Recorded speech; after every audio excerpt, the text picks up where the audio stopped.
నిరుద్యోగులకు 2 లక్షల ఉద్యోగాలు ఇస్తున్నాడు. ఇప్పుడు దాదాపు సంవత్సరం లోపల నుండి 6 నెలల దగ్గరకు వస్తుంది. ఈ 6 నెలల్లో సరే నువ్వు 30,000 ఇచ్చిన అనుకుంటున్నాడు, సరే అనుకుందాం. 30,000 ఆయన క్రియేట్ చేసిన ఉద్యోగాలు కాదు సార్. ప్లీజ్, పరాయి వాడి బిడ్డను మనం ఎత్తుకొని తిరిగినాం అంతే. ఇవన్నీ ఉత్త విషయాలు మాట్లాడకండి మీరు. సరే కొద్దిసేపు అనుకుందాం సార్. ఆ 30,000 నేను ఎందుకు అనుకుంటా? నాకు వాస్తవ ప్రపంచం తెలుసు కానీ నేను ఆ ప్రభుత్వంలో కూడా పనిచేసింది సార్. నేను ఆ ప్రభుత్వ పరిపాలన చూసిన సార్. అందులో I was a part of that government. I know what has happened over there. ఇప్పుడు మేము ఓన్లీ వాళ్ళు చేసిన సెలక్షన్స్కి మేము నియామక పత్రాలు ఇచ్చిన మాట వాస్తవం. సో దాన్ని మనం చేసిన గొప్ప కృషిగా మనం అడాప్ట్ చేసుకోవడం తప్పు. అయితే మనం చిత్తశుద్ధితో యువకులకు ఉపాధి అవకాశాలు కల్పించాలా. యువకులకు నిరుద్యోగులకు మేము నిరుద్యోగ భృతి ఇస్తా అన్నాం. దాన్ని స్టార్ట్ చేయాలి. అక్కడ there you have to show your material. You have to show that you are different from the earlier chief minister అని చూపెట్టాలి కదా. నువ్వు గణనీయమైన మార్పు ఏది లేకుండా ఉత్తగానే ఊకదంపుడు ఉపన్యాసాలు మాట్లాడితే ప్రజలు ఆహా పరిపాలన మారిందని అనుకుంటారా? కానీ మీ అందరి బాధ్యత లేదా ఒక్క సీఎంని అనడం?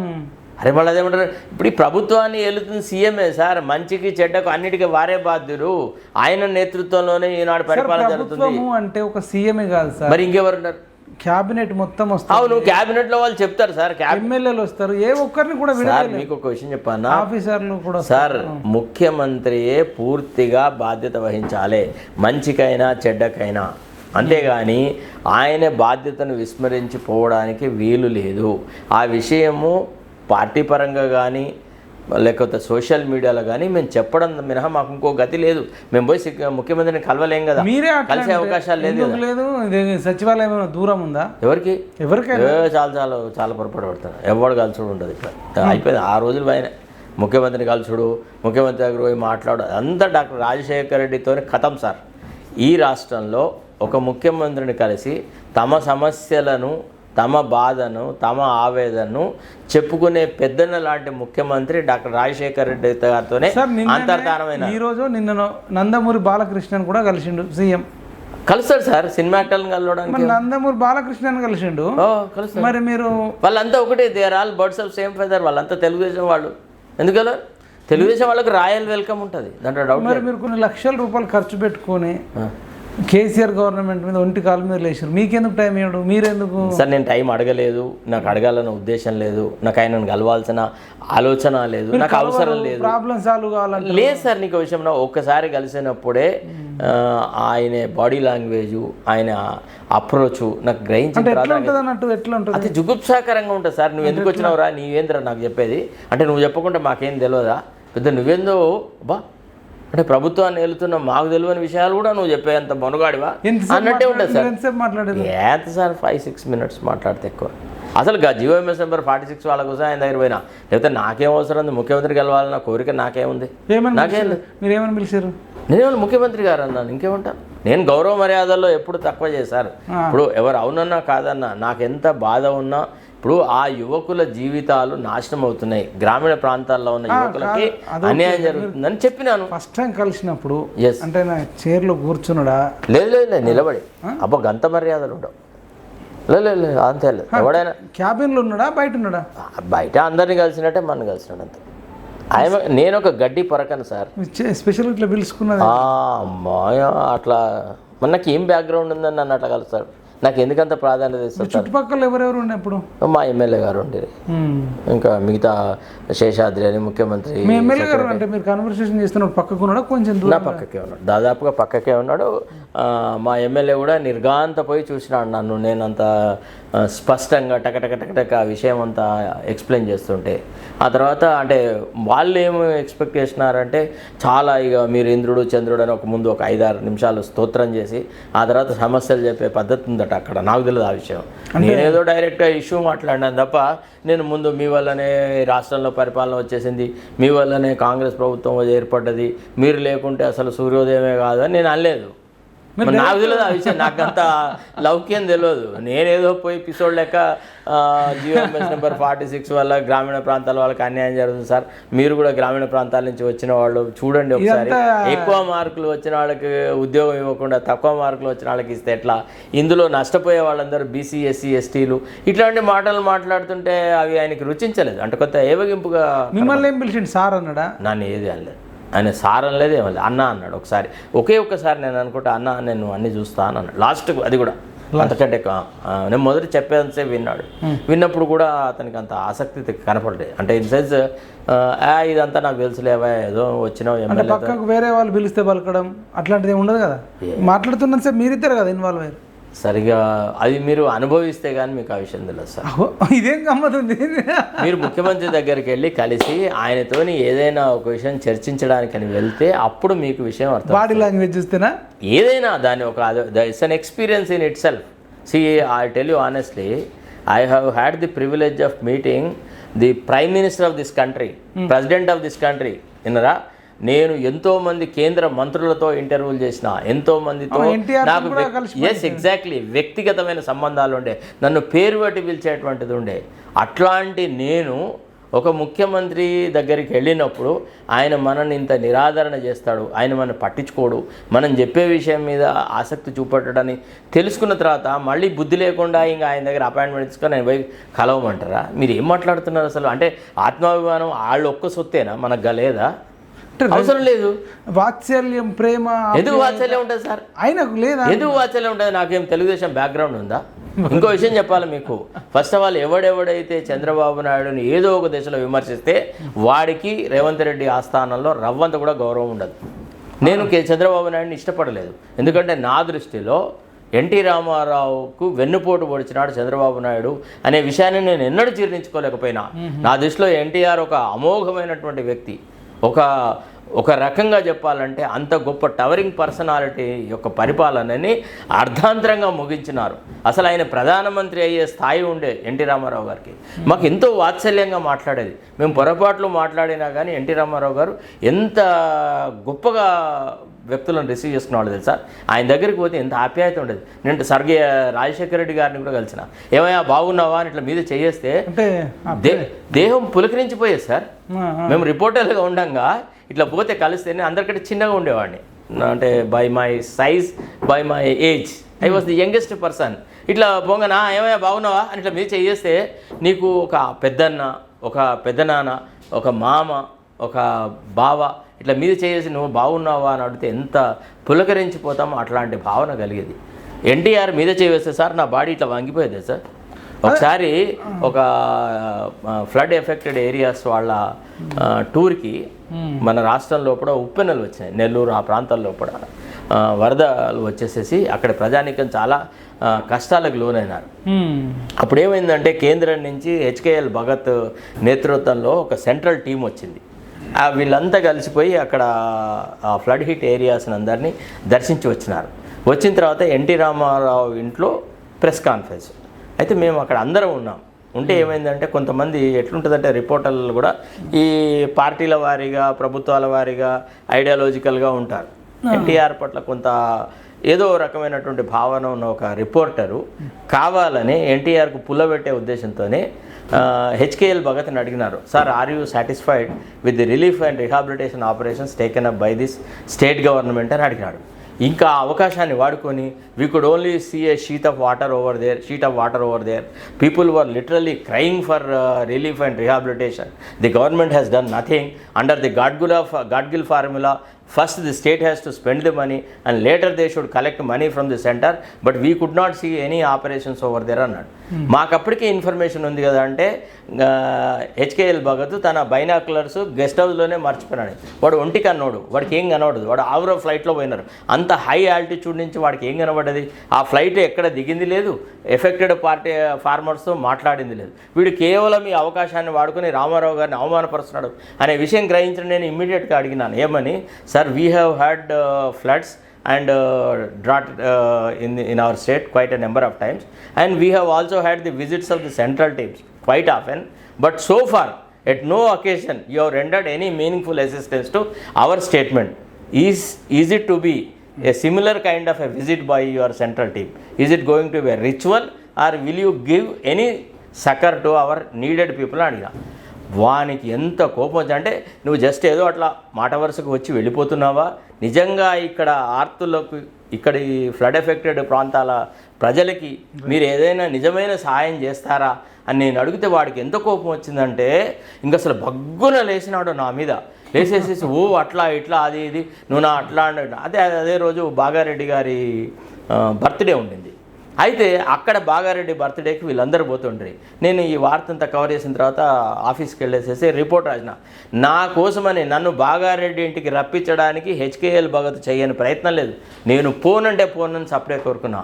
అయితే ఆ ప్రెస్ కాన్ఫరెన్స్ అయిన తర్వాత రామారావు గారు నా చెయ్యి ఇట్లా నా మీద చేయేసినారు. సీనియర్ ఎన్టీ రామారావు ఎస్ ఇట్లా చెయ్యి వేసేసి, బ్రదర్ తెలుగు వాళ్ళ దీన్ని కాపాడినావు, తెలుగు వాళ్ళ పౌరుషాన్ని కాపాడినావు, తెలుగు వాళ్ళ ఆత్మాభిమానం అంటే ఏందో చూపెట్టినావు బ్రదర్. చాలా మంచి ప్రశ్న వేసినారు, మీరు కరెక్ట్ అడిగినారు. నిజంగా కూడా రామారావు గారు ఉన్నప్పుడు ఈ రాష్ట్రం కరువు కాటకాలకు లోనైనప్పుడు, వరదలకు గురైనప్పుడు కేంద్రం నుంచి టీమ్స్ వచ్చేవి పోయేవి, కానీ ఎప్పుడు నయా పైసా హెల్ప్ చేసిన సందర్భాలు లేదు. రాష్ట్రం పట్ల ఒక ఎనలేని వివక్ష ప్రదర్శించేవాళ్ళు. దీన్ని ఎందుకు ఒప్పుకుంటామండి? ఆనాడు రామారావు గారి తరఫున మాట్లాడినాం. అట్లాంటి ఒక గొప్ప వ్యక్తి పరిపాలనని ఒక్క క్షణంలో తీసిపారేసినారు సార్. అందుకోసం నేను చంద్రబాబు నాయుడు పార్డన్ చేయలేదు. ఓకే నేను అనేది అంటే అంత పెద్ద ఎన్టీ రామారావు అంటే తెలంగాణ ఉమ్మడి ఆంధ్రప్రదేశ్ ఎంత చరిత్ర ఉంటే అంత భూమి ఉన్నంతకాలం, ఉమ్మడి ఆంధ్రప్రదేశ్ ఉన్నంతకాలం తెలంగాణ అందరిలో కూడా ఎన్టీ రామారావు గారు మెజారిటీ ప్రజలు మేము చాలా గొప్పగా గుర్తిస్తారు. డెఫినెట్లీ అంటే పేదల సీఎం అంటారు. అరే వాళ్ళ హృదయాలలో పర్మనెంట్ గా గూడు కట్టుకొని ఉన్నారు. రూపాయి కిలో బియ్యం ₹2 మీకు విషయం పన ఇద్దరు వ్యక్తులని తెలుగు ప్రజలు ఎన్నడూ మర్చిపోలేరు. ఒకరు ఎన్టీ రామారావు, ఇంకోతను డాక్టర్ వైఎస్ రాజశేఖర రెడ్డి. వాళ్ళ లాంటి పరిపాలన, వాళ్ళ లాంటి విశాల హృదయము, వాళ్ళ లాంటి ఒక దృక్పథము ప్రజాపాలన అంటే అట్లాంటి వ్యక్తులు మిమ్మల్ని ప్రేమతో అన్నని కాదు అందరితో మీకు ఒక అనుభవం ఉంది కాబట్టి అంటున్నా. Yes exactly. నేనే కాదు, చాలా మంది రిపోర్టర్ల పట్ల ఇదే ఆప్యాయత ఉండేది, ఇదే ప్రేమాభిమానాలు ఉండేది. అసలు జర్నలిస్టులకి ఒక రకమైనటువంటి వాళ్ళు ఏదైనా విషయం చెప్తుంటే చాలా చక్కగా పరిశీలించేవాళ్ళు. ఒకసారి తెలుగు గంగ మీద జరిగిన ముఖ్యమంత్రుల మీటింగ్కి రామారావు గారు అటెండ్ కాకుండా మీటింగ్ బైకాట్ చేసేసి ఇక్కడ ప్రెస్ కాన్ఫరెన్స్ పెడితే అది ఇది అంతా చెప్తే నేను అడిగినాను, మీకు ఒక అవకాశం దొరికినప్పుడు మీటింగ్ అటెండ్ కాకుండా ఇక్కడ వచ్చి మీరు సణుగుతే ఏం లాభం? అక్కడెక్కడో దెబ్బలు తిన్న కుక్క ఇక్కడ వచ్చి మొరిగిన కుయ్ అని అన్నట్టుంది మీ పరిస్థితి అని అన్న. ఇట్లాంటి మాటలు ఒక ముఖ్యమంత్రితో మాట్లాడగలిగే స్వేచ్ఛా స్వతంత్రాలు మాకుండే సార్. ఆనాడు రామారావు గారు ఏదైనా పొరపాటు జరిగితే చెప్తే వారు మళ్ళీ గ్రహించేది. నాకు తర్వాత తెలిసింది ఏంటంటే రామారావు గారు అనుకున్నారట, అరే పొరపాటు అయింది కదా, అసలు మనం ముఖ్యమంత్రుల మీటింగ్ అటెండ్ అయితే బాగుండు అని. అందుకే కేసీఆర్ కూడా ముఖ్యమంత్రుల మీటింగ్ బైకాట్ చేస్తే నేను అపోజ్ చేసినాను. I said no, sorry, you got an opportunity to put across your point of view, you have to definitely represent to the central government అని చెప్పినాను. అందుకే అందరూ రేవంత్ రెడ్డి ప్రధానమంత్రిని కలిసి ఆయనతోని కొంత రాష్ట్రానికి సహాయసాయకుడు తప్పుపట్టినా నేను ఆయన సమర్థించినాను. ఎందుకంటే ఏదో ఒక దేశంలో ఒక ముఖ్యమంత్రి ఒక ప్రధానమంత్రిని కలవాలి, సమస్యలు చెప్పాలి, అక్కడి నుంచి సహాయం పొందాలి, ఇద్దరు కలిసి సమిష్టిగా పనిచేయాలి. రాజకీయాలు ఎప్పటికీ ప్రతి దేశంలో అవసరం లేదని కూడా దగ్గరికి వెళ్ళి చూసారు. Yes exactly. కలిసి ఎన్నిసార్లు కలిసి ఉంటారు? చాలా సార్లు సార్, లెక్కలేని సార్లు సార్. భోజనం చేసిన కలిసి భోజనం చేసాం, చాలా జరిగినాయి. ఎందుకు ఇప్పుడు అదెందుకు ఆ టాపిక్ ఎందుకు అడుగుతున్నా అంటే సార్ ఎట్లా అంటే సరే ఇప్పుడు నేను అనేది అంటే సార్ కొన్ని గుణాలలో KCR is totally different from these ordinary politicians. Ordinary politicians అంటే ఎప్పుడు రాజకీయాలు చేసే వాళ్ళతో కేసీఆర్ యొక్క విజన్ చాలా డిఫరెంట్గా ఉంటుంది. కేసీఆర్ యొక్క అప్రోచ్ వేరు ఉంటుంది. సరే ఒక విషయం సార్, విజన్ ఏమని ఉండని ఇంకేదేమని ఉండని అది పక్కన పెడితే వ్యక్తుల పట్ల వ్యక్తులు కలిసినప్పుడు సంస్కారం అనేది ఒకటి ఉంటుంది, తర్వాత మానవత్వం అంటే హ్యూమన్ కనీసం పబ్లిక్ రిలేషన్ అంటారు కదా. ఒక విషయం చెప్పన్నా మీకు అప్రోచ్, ఒక విషయం చెప్పన్నా, కేసీఆర్ తనంటూ ఎవరన్నా కలవాలనుకుంటే మాత్రం మర్యాదలలో ఏ రకమైన లోటు జరగదు. చాలా ఆప్యాయతతో ప్రేమతో పలకరిస్తాడు, మాట్లాడతాడు. మాట్లాడుతున్నంతసేపు మీతో మాట్లాడుతున్నాడు కేసీఆర్ అని అంటే మీలో ఒక సాటిస్ఫాక్షన్ ఉంటుంది. అరే నా మాట పూర్తిగా వింటున్నాడు, నా పట్ల ఏ రకమైన నిర్లక్ష్య భావన లేదు. అఫ్కోర్స్ మీతో అగ్రీ అవ్వచ్చు, అగ్రీ కావచ్చు. మీరు చెప్తున్నాడు వకీల్ సాబ్ మీరు చెప్పే తప్పు అని అనొచ్చు కాక. అంటే చంద్రబాబు నాయుడుకి సంబంధించిన ఒక కేసు ఇక్కడ హైకోర్టులో ఆర్గ్యుమెంట్స్ జరుగుతున్నప్పుడు మీ అభిప్రాయం ఏంది, ఏం చేస్తారు హైకోర్టు అని అడిగినాడు. లేదు సార్ మోసబాబు కొట్టేస్తాడేమో అన్న. మీకేం తెలియదండి, అది ఎలా చేస్తాడు చూడండి, చంద్రబాబు నాయుడు గెలుస్తాడని చెప్పినాడు. అన్నట్టుగానే జరిగింది. మీతోనన్నాడా? ఇదే మాట అన్నాడు. అన్నట్టుగానే ఆయన చెప్పినట్టుగానే హైకోర్టు తీర్పు వచ్చేసింది. మరి that is his wisdom, that is his knowledge, ఆయన ఎక్స్పీరియన్స్. ఆయన కొన్ని విషయాల మీద పర్ఫెక్ట్ ఇది చేస్తాడు సార్. కేసీఆర్ని చెడగొట్టినారు సార్ ఈ వంది మాగదులు అంతా కలిసి. కొంచెం మంచోడే. I give him 50% marks. In my view, he is a good politician. He knows what to do, what not to do. ఈ చెడగొట్టకపోతే కొంచెం మంచిగా ఉంటుండే. బాగుండేది.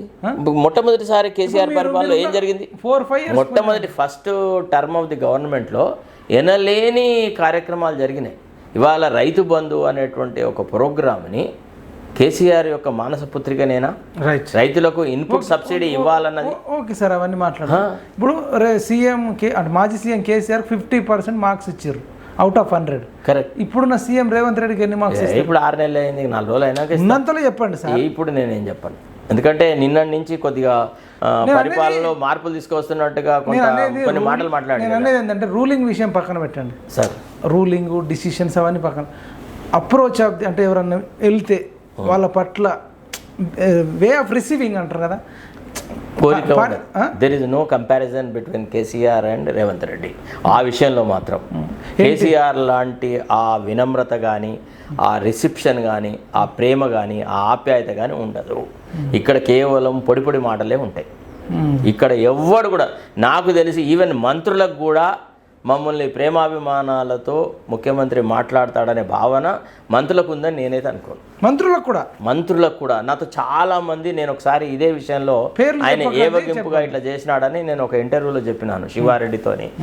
అంటే గతంలో V6లో ఉండి బయటకు వచ్చిన ఆయనతో జరిగిన ఇంటర్వ్యూలో ఇట్లా ఉంటుంది, చాలా జుగుప్సాకరంగా ఉంటుంది, అసలు ఇంకోసారి పోవాలన్న కోరికే ఉండదు అని నేను చెప్పిన తర్వాత చాలామంది కాంగ్రెస్ నాయకులు ఎవరైతే ముఖ్యమంత్రిని కలిసి నాలాగా పరాభవించబడ్డారో, అవమానపడ్డారో చాలామంది నాకు ఫోన్ చేసేసి, శరత్ నువ్వు చాలా చక్కగా ఆవిష్కరించినావయ్యా ముఖ్యమంత్రి యొక్క యాటిట్యూడ్ టువర్డ్స్ ఎనీబడి అనేది, నువ్వు బ్రహ్మాండంగా చెప్పినావు అన్నాను.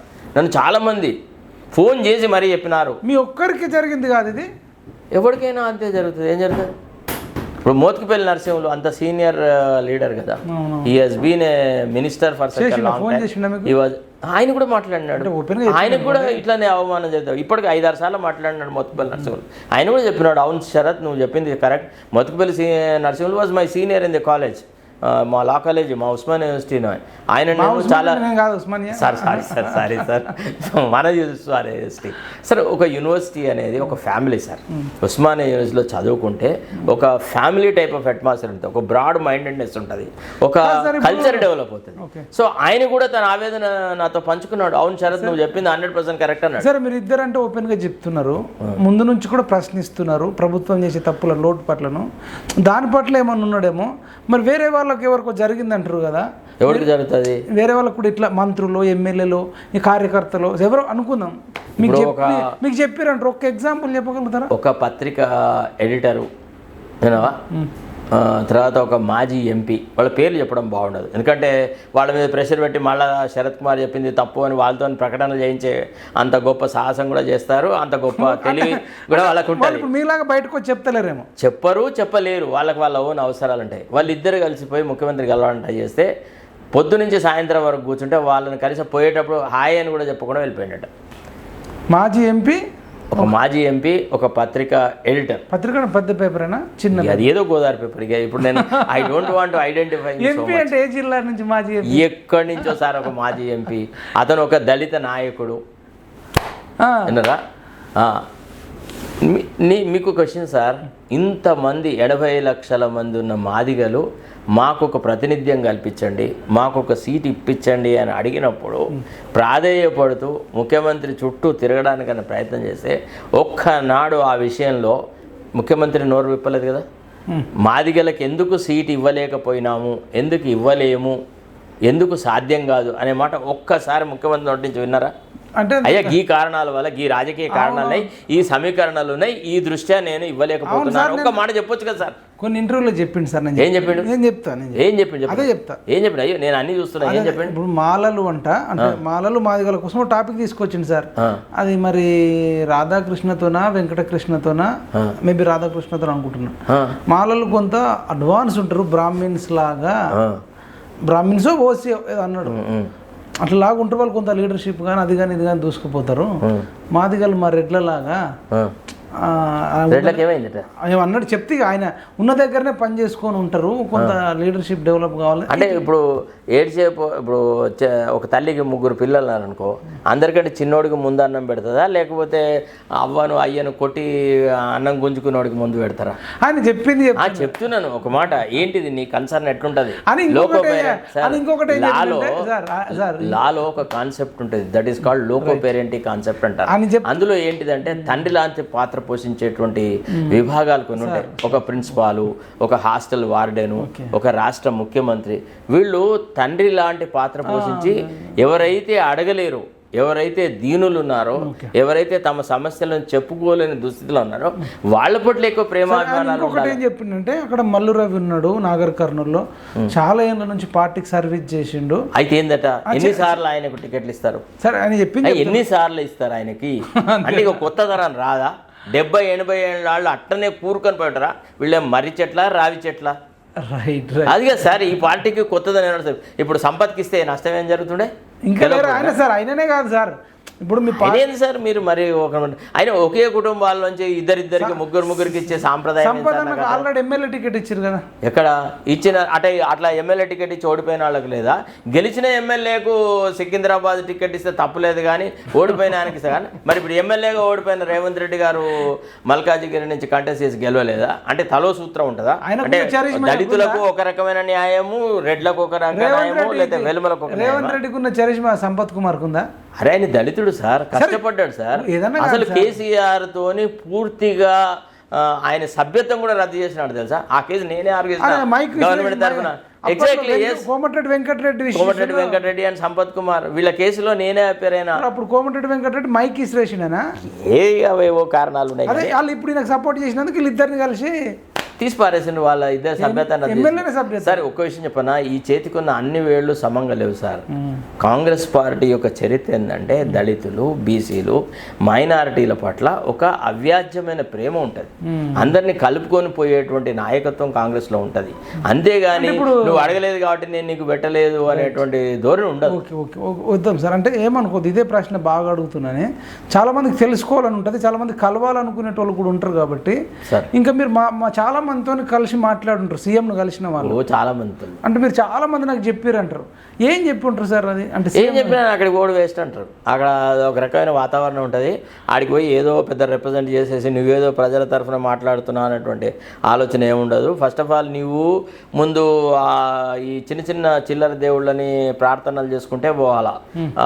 ఆయన ముఖ్యమంత్రి సలహాదారులను వాళ్ళని కాళ్ళ వీళ్ళ పట్టుకుంటుంటే స్టెప్ లెక్కనా? అయ్యే అంతే, నేను చెప్తాను కదా, వెంకటేశ్వరుని ద్వారా లెక్క బతిలాడుతుండగా ఎన్నడో ఓ రోజు నీకు ఒక అవకాశం దొరికితే ఆనాడో 2 నిమిషాలు నీ కేటాయిస్తే సరిపోతుంది. అప్పుడు కూడా పెద్దగా ఏదో నీకేం అవకాశం ఉంటుంది. ఎందుకయ్యా నీవు అనవసరంగా నీ గౌరవం నువ్వు కాపాడుకోకుండా నువ్వు ఆడికెందుకు పోతాడు అంటే, లేదు సార్ నాకు ఆల్రెడీ ఆ మెసేజ్ వచ్చేసింది, నేను పోయి మళ్ళీ ప్రయత్నం చేసే ఆలోచనలు లేను సార్, నేను ఎన్నడు కలవా, నేను నా జీవితకాలంలో మళ్ళీ ఇంకోసారి ఆయన దగ్గరికి పోయే ప్రసక్తే లేదు అని చెప్పి నేను క్లియర్గా చెప్పిన. ఒక ఆయన నాతో అన్నాడు, నువ్వు ఎందుకు పోతావాడా, నీ గౌరవాన్ని భంగం పరుచుకునేటట్టు నువ్వే కదా, అసలు ఎవడు పోవద్దు ఆయన దగ్గరికి అన్నాడు కదా, ఎవడం పోవద్దు ఆడి దగ్గరికి అన్నాడు. మరి ఇది ఇట్లా స్ప్రెడ్ అవుతుంది బాగా.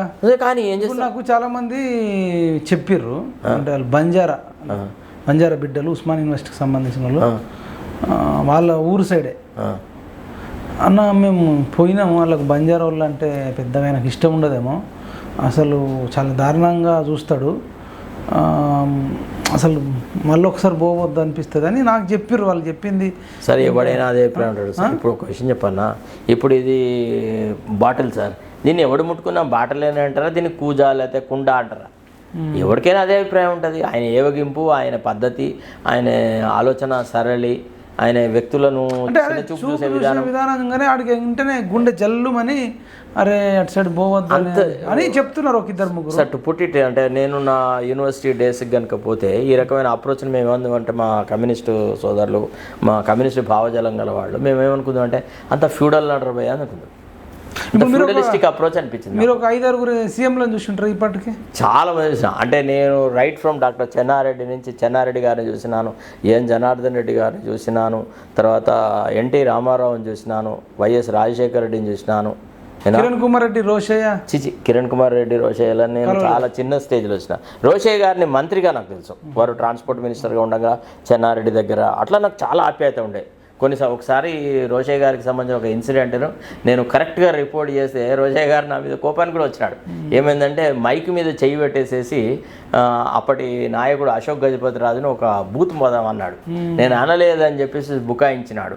ఆ తర్వాత ఏంటంటే తెల్లారి ఈనాడు పత్రికలో అది వచ్చింది, రోషయ్య గారు అశోక్ గజపతి రాజుని ఏమని తిట్టినాడు.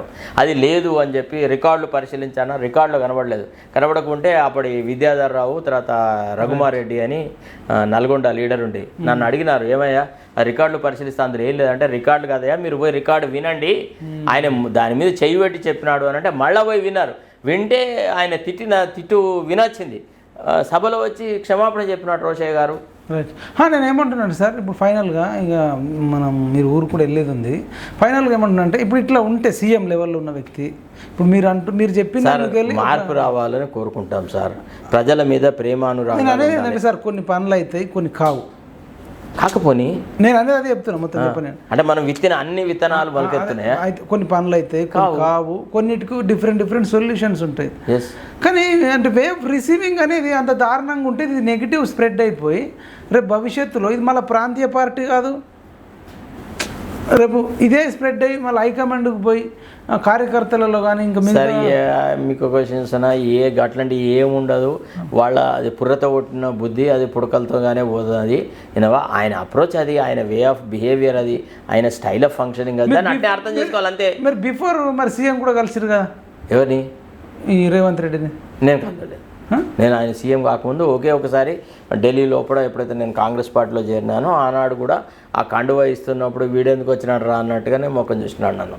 అంతే తప్ప ఏ మాత్రం అసలు ఏ రకమైనటువంటి భావన నేను ఆ రోజు అనుకున్నాను, రే అమ్మ పొరపాటైందిరా బాబోయ్ అనుకున్నా.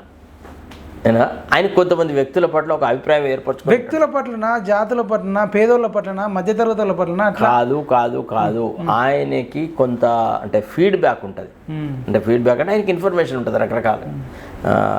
అది అది సరే, ఇప్పుడు ఎవరైనా పేదోళ్ళు పోతాలతో మంచిగా మాట్లాడతారు. The whole thing is that he is highly prejudiced person. అంటే ఒక ముందే ఒక ఒపీనియన్ ఫామ్ చేసుకొని ఉంటాడు. అంటే మైపాల్ యాదవ్ అని పేరు వినంగానే మైపాల్ యాదవ్ ఇట్లాంటోడు, ఈ రకంగా మాట్లాడతాడు, ఈ రకంగా ఇంటర్వ్యూలు చేస్తాడు, ఇట్లా ఒక ఒపీనియన్ ఫామ్ చేసుకొని అక్కడికి పోయిన తర్వాత ఇక నువ్వు ఏం చేస్తావా, ఈ అమ్మ ఈ తాబేలు ఇటు పడితే అటు పడదు, అటు పడితే ఇటు పడదు, ఇక నువ్వు ఎందుకు అట్టిగా చెవిటోడు ముందర శంకు వదినట్టుగా నువ్వెందుకు పోయి అవమానాల పాలవ్వాలా, ఇదే భావన ఉంటుంది ఎవరికైనా. ఆయన గురించి ఇంకేమైనా సేవాభావం, సర్వీసు, పేదలను పైకి తీసుకోవడం ఇట్లాంటివి ఏమైనా ఉంటాయా మీ అబ్జర్వేషన్లో? ఇన్నేళ్ళ ఏమో ఇప్పటివరకు అయితే ఏం కనబడలేదు. మరి ఏమైనా జరిగితే చూద్దాం. ఎప్పుడన్నా అంటే బాధ కలుగుతుందా పేదలు? ఇప్పుడు మీరు వరదలు వచ్చినాయి, రైతులకు ఏమైనా కన్నీళ్ళు వచ్చి అయ్యో రైతులకు ఇట్లా అయింది, ఇట్లాంటి బాధ ఏమైనా ఉంటుందా? నేనైతే అట్లాంటిది ఏం చూడలేదు. అంటే ఇప్పుడు అట్లాంటి సందర్భం రాలేదు సార్ ఇంతవరకు. ఆయనే రాష్ట్రంలో కరువు కాటకాలు వచ్చినప్పుడు ప్రజల సమస్యలు, విపరీతమైన ఎండల వల్ల కొన్ని పొలాలు ఎండిపోయినాయి. సరే, కారణం ఏదైనా కావచ్చు. మనకు జనరల్గా మనకు తెలిసిన వాళ్ళకి ఏదైనా అవుతుంటే మనకు ఒక్కసారి గుండె జివ్వమంటది, అయ్యో ఇంత కష్టం. అదిగా సార్, ఇప్పుడు అకాల వర్షాలతోనే రైతులు ఇంత నష్టపోయినారు, ఇన్ని రకాలుగా పీడనకు గురైనాడు. ఏడు ముఖ్యమంత్రి పర్యటన అదే మరి ఎక్కడ కూడా పోలేగా, మీరేమో అయింది అంటున్నారు. ఎవరు మీరేమో నష్టం ఇప్పుడు చెప్పినాడు కదా, ఏదో 4వ తారీఖు తర్వాత కోడ్ అయిపోయిన తర్వాత అన్ని ప్రాంతాలలో ఆకస్మికమైన పర్యటనలు చేస్తా, అన్ని విషయాలు కనుక్కుంటా అని అన్నాడు. కాబట్టి వెయిట్ చేద్దాం. మేబీ కోడ్ వల్లనే తిరగలేకపోయినాడేమో. సార్ ఎప్పుడు కూడా కావాలనే ముఖ్యమంత్రి మీద నెగటివ్గా మాట్లాడే ఉద్దేశం నాకు లేదు సార్, అన్నారా లేదా? అయితే ఏది కరెక్టో అదే మాట్లాడతాను. I'm not expecting anything, so I don't have to play his card. నేను అదే అనట్లేదు సార్, మీరు చెప్పింది ఒకటి ఇక్కడ ఇంట్రెస్టింగ్. ఎలక్షన్ కోడ్కు ఎమ్మెల్సీ ఎలక్షన్ అంటారు కదా, ఎమ్మెల్సీ ఎలక్షన్ లేదంటే ఎంపీ ఎలక్షన్ అన్నాడు. ఎమ్మెల్సీ ఎలక్షన్స్ ఉంది. ఈ టైంలో సీఎం ఎక్కడన్నా కష్టం వస్తే పోవద్దా అంటే ఎవడవద్దన్నాడు? మరి ఈ కోడ్ అన్నది ఒక నెపం పెట్టినారు సార్. ఈ ఆర్డీఓలు, కలెక్టర్లు, వాడు వీడు ఆఫీసులో ఉండకపోవడానికి, ప్రజలను కలవకపోవడానికి కోడ్ అన్నది ఒక సాకు. అంటే ఎన్నికల ప్రచారం చేస్తే ముఖ్యమంత్రి చేయలేకపోతున్నా అంటే మా పార్టీ అభ్యర్థి తరఫున ఓ మీటింగ్లోనో అక్కడో ఇక్కడో పోయి జిల్లాల వారీగా కలిస్తే వచ్చే నష్టమే ఉండే, ఆ కోడ్కి ఏం అభ్యర్థం ఉండే? అంటే దినచరి చర్యలు చేయకుండా కోడ్ అనగానే అందరూ ఇట్లా స్టాచ్యూ లాగా తయారవ్వాలా? కాదు సార్, ఇప్పుడు మీరు చెప్పిన కిష్టాపురం కానీ, భీమారం కానీ, జైపూర్ కానీ అటు సైడ్ ఇంకా ఎన్నికలు కూడా లేవు కదా సార్. ఈ ఒక విషయం చెప్పన్నా, ఒక ఒక ఆర్తి ఉండాలి సార్, ఒక ఆర్ద్రత ఉండాలి, ఒక భావన ఉండాలి, ప్రజల మీద ప్రేమానురాగాలు ఉండాలి. అట్లా ఉంటే ఎవడు ఆపినా ఆగడు సార్. ఎవడు ఆపినా ఆగడు. క్షణాల మీద ప్రజలు ఎక్కడ కష్టాలు ఉంటే అక్కడ గురుకుతారు. ఇప్పుడు రాజశేఖర రెడ్డిని ఎవడన్నా ఆపగలిగినాడా? ఎన్టీ రామారావుని ఎవడన్నా ఆపగలిగినాడా? ఎక్కడైనా సమస్య వద్దు నీ అక్కడ గద్దలాగా వాళ్దురు, అక్కడ పోయి మాట్లాడి ఆ ప్రజలతో మాట్లాడుదురు. ఏదన్నా ఉంటే చలో ఏదే డూ దిస్ డూ దట్ అని అంటుంటే నేను చూస్తుంటే ఐయూసీ రాజశేఖర రెడ్డి. అట్లా అంటే మొన్నటి దాకా ఎమ్మెల్యే ఎలక్షన్లు, తర్వాత ఎంపీ ఎలక్షన్లు, ఇప్పుడేమో ఎమ్మెల్సీ, రేపేమో స్థానిక సంస్థలు. అట్లాంటి ఎప్పుడు మళ్ళీ వచ్చి జిహెచ్ఎంసీ వస్తాయి. ఎప్పుడు ఎన్నికలు కూడా ఉంటాయి. అప్పుడు మేము సీఎంలు పనిచేయొద్దు. నాకు అసలు విచిత్రమైన సార్ మీకోసం స్థానికల ఎన్నికల విషయంలో కూడా నేను నా అభిప్రాయాలు చాలా కరాఖండితంగా చెప్పినాను. కుల జనగణన జరిగే వరకు, బీసీల సంఖ్య ఎంత ఉందో నిర్ధారణ జరిగే వరకు ఈ లోకల్ బాడీ ఎన్నికలు జరపద్దు. అట్లా కనుక జరిపితే, అవి ఏవి చేయకుండా జరిపితే బీసీ ఎస్సీ ఎస్టీలకు, ముఖ్యంగా మోస్ట్ బ్యాక్వర్డ్ కమ్యూనిటీస్కి చాలా అన్యాయం జరుగుతుంది అని మొట్టమొదటి మాట్లాడిన వ్యక్తి నేను. నాకు పృథ్వీకి తర్వాత ఇంకొక వ్యక్తికి, మేము ముగ్గురము యుఎస్లో ఉన్న ఒక వ్యక్తితో మాట్లాడుతుంటే మాటల సందర్భంలో సార్ అది ఇది అనే విషయాలు అడిగితే నేను పృథ్వీతో చెప్పిన, పృథ్వీ ఒక పెద్ద కుట్ర జరుగుతుంది, ఈ కుల జనగణన జరగకుండానే ఎమ్మెల్యే మన ఈ లోకల్ బాడీస్కి ఎలక్షన్స్ పెట్టే ఆలోచనలు ఉన్నారు. దీన్ని మనం అందరం అపోజ్ చేయాలబ్బా, ఇది చాలా ఇంజస్టిస్ జరుగుతుంది బీసీల కంటే. అబ్బా సార్ ఎంత కరెక్ట్గా చెప్పినాడు సార్ మీరు, నేను అదే అందామనుకుంటారా, మీరు నా నోట్లో మాట గుంజుకున్నారా అన్నాడు పృథ్వీరాజ్. అంటే నేను చెప్తున్నాను, ఇప్పుడు భావ సారూప్యత అనేది ఉంటుందండి. నేను ముందుగా అనుకున్నానా ఈ ఆలోచన, ఆయనకు ముందు పుట్టిందా అనేది కాదు. ఒకే రకమైనటువంటి భావాలు కలిగిన వాళ్ళు, ఒక ఐడియాలజీలో ఉన్నవాళ్ళు, ఒక రకమైనటువంటి సాంఘికమైన పరిస్థితులు ఎదుర్కొన్న వాళ్ళకి కొంత భావ సారూప్యత ఉంటుంది. అట్లా రైట్ సార్, థ్యాంక్ యూ. చాలా విషయాలు చెప్పినారు. మీరు ఇంకా చెన్నూరుకి వెళ్ళేది ఉంది సార్. చూద్దాం మరి, సీఎంలో మార్పు రావాలని నేను కోరుకుంటున్నాను, భగవంతుని ప్రార్థిస్తా. మొన్ననే మనోళ్ళు కూడా అన్నారు మార్పు రావాలి, కాంగ్రెస్ రావాలా ఏదో అన్నారు. ఏంది స్లోగన్ మీది ఎలక్షన్ టైంలో అసెంబ్లీలో? మార్పు కావాలి, కాంగ్రెస్ రావాలి అన్నారు. నేను ఇప్పుడు ఏమంటున్నంటే సార్, మార్పు రావాలి, సీఎం మారాలి. మారాలి అంటే sorry, that is your wish. నేనైతే అట్లాంటి ఏం కోరికలు కోరట్లేదు, నాకు అట్లాంటి ఆలోచన లేదు. ఆ మార్పు వస్తుందన్న నమ్మకం లేదు. మరి ఇప్పుడు మీకు సీఎం నచ్చకపోతే వేరే, నాకు సీఎం నచ్చకపోవడం ఏంటి సార్? నాకెందుకు? నా వ్యక్తిగతమైన ఇష్యూ. ఈ రాష్ట్రానికి ముఖ్యమంత్రి నాకేమన్నా sir, personally I have nothing. మీరు ప్రాంతీయ పార్టీ కాదు, ప్రాంతీయ పార్టీ కాదు మీది, జాతీయ పార్టీ. ఎగ్జాక్ట్లీ, అందుకే మేము ఇట్లా మాట్లాడతాం. ఆయన ఒక్కోడే నో కాంగ్రెస్ పార్టీలో ఈ భావ స్వేచ్ఛ ఉంటుంది. నేను చూసినాను. వైఎస్ రాజశేఖర రెడ్డి గారు డాక్టర్ చెన్నారెడ్డిని విమర్శించేవాడు, కోట్ల విజయభాస్కర్ రెడ్డిని విమర్శించేవాడు కదా. ఈ సీఎం ఇట్లున్నాడు, రేపు అధిష్టానం కూడా ఇట్లా వెళ్ళింది అనుకుందాం, ఇట్లా వెళ్తూ ఇట్లా రిసీవింగ్ నీ అప్రోచ్ ఇట్లా ఉంది, చాలామంది కంప్లైంట్స్ ఉన్నాయి పబ్లిక్ నుంచి కానీ అడ్వకేట్ల నుంచి కానీ. ఇప్పుడు మీరు కంప్లైంట్ కూడా ఇవ్వచ్చు కదా. అదంతా హైపోథెటికల్ సార్, అదంతా హైపోథెటికల్. జరిగినాడు సచ్చినాడు సార్. ఈయనకంటే బెటర్ పర్సన్ కాంగ్రెస్లో ఉంటే ఎవరు ఉంటారు సీఎంగా? అంటే కోమటిరెడ్డి వెంకటరెడ్డి సార్. ఇప్పుడు బెటర్ పర్సనా, బెస్ట్ పర్సనా, గుడ్ పర్సనా అని నేను మాట్లాడాను సార్.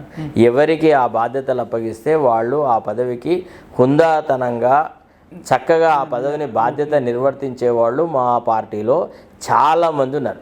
మీరు ఊరు పేరు లేని ఏ ఎమ్మెల్యేకి ఇచ్చినా కానీ ఆ పదవిని బ్రహ్మాండంగా నిర్వహించగలరు. కాబట్టి ఫలానా ఆయన ముఖ్యమంత్రి పదవి కోసం పుట్టినాడు అనేటువంటి కాన్సెప్ట్ నేను నమ్మను. పొంగులేటి మంచిగా ఉంటుంది రిసీవింగ్. మీరు ఆయన కలిసి ఎప్పుడన్నా?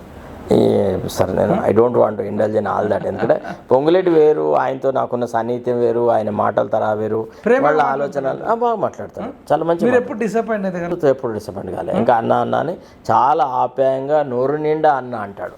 ఆయన మీద నాకు అట్లాంటి భావన ఎప్పుడు కలగలేదు. ఎందుకు ఏ మాటకు ఆ మాట మాట్లాడలేదు. ఇప్పుడు వాళ్ళ మన ముందు లేరు సార్.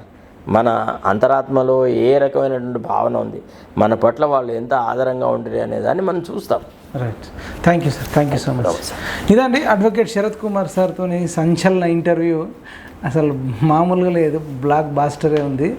చూడండి సార్ మరి కరెక్ట్ మాట్లాడిండా, ఏమైనా తప్పులు ఉన్నాయా, మంచిగా ఉన్నది, బాగా మాట్లాడండి అనుకుంటే ఎక్కువ మందికి షేర్ చేయండి. మీకు ఏమనిపిస్తే అది కామెంట్ చేయండి, లైక్ చేయండి, తిట్టండి అని కూడా పెట్టండి. ఎందుకంటే ఇవాళ రేపు ఓ కొత్త సిస్టమ్ తయారైంది కదా. కొంతమంది సోషల్ మీడియాలో కొంతమందిని అపాయింట్ చేస్తున్నారు. వాళ్ళ పని ఏంది అని అంటే కొంతమంది వ్యక్తులు మాట్లాడంగానే వాళ్ళ మీద బూతులు తిడుతూ చూడకంటే ముందే కామెంట్ పెట్టమని చెప్పి వాళ్ళని అపాయింట్ చేస్తున్నారు. వాళ్ళ పనుల్లో ఏంటంటే నెలసరి జీతమో లేదా తీసుకొని మనలాంటి వాళ్ళను మనం మాట్లాడే తప్పని, మనకేదో వ్యక్తిగతమైన కాంక్ష ఉందని, ఏదో పదవి ఇవ్వకుంటే మనం చాలా అసంతృప్తిలో ఉన్నామని ఇట్లాంటి మెసేజ్లు పెడతారు. వాళ్ళకైతే ఇప్పుడు ఫుల్గా చేతి నిండా పని. Right sir. ఇదండి. Thank you so much sir. మన పిఎంఆర్ టీవీ స్టూడియోకి వచ్చి మీ విలువైన మాటలు చెప్పినందుకు. జై జవాన్, జై కిసాన్, జై హింద్.